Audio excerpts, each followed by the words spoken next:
tanda ikhlas. Watai tak buat kebaikan yang buat doa tu senang tu. Watai buat kebaikan legop juga senang tu. Watai beruntung orang lain yang buat kebaikan juga senang. Persih agamanya lagi tak sayang anu. Tak sayang agama, contoh je lagi tak sayang anu. Tiro yah ngan mak sayang anu. Kiban cara ke sayang anu. Dua kaum pakai dua ke. Tetapi gete megot karena anu ya. Kaya malah bak tak fikir ke anak tak megot ke dia. Ya, baik tak mau pak. Tak pakai nyaman sih, bak tak fikir ke agama.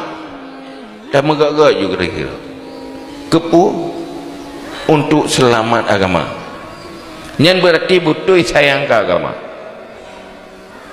Tetapi munyo haitim tak megot-got untuk agama, yang payah tak pertanyakan.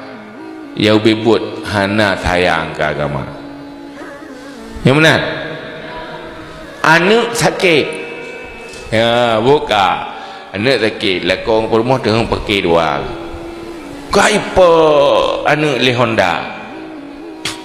Nyen pakai bang jotika. Sama-sama ya tu go mana kan?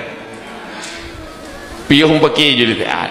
Bono mungkin kalau mak parang, kiak parang-parang je le, kiak bebedah ne.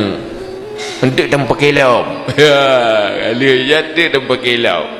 Tapi wateka peselamat anak yang nak pakai na kompak. Nak kelima. Bamuna ni kede. Atan pakai lau ngalung bahu mati kede. Nama nan takut. Hana.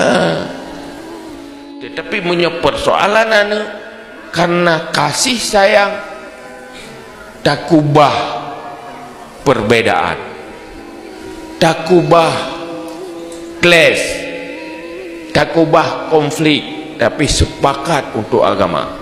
Nyo gedanya kata pudip agama.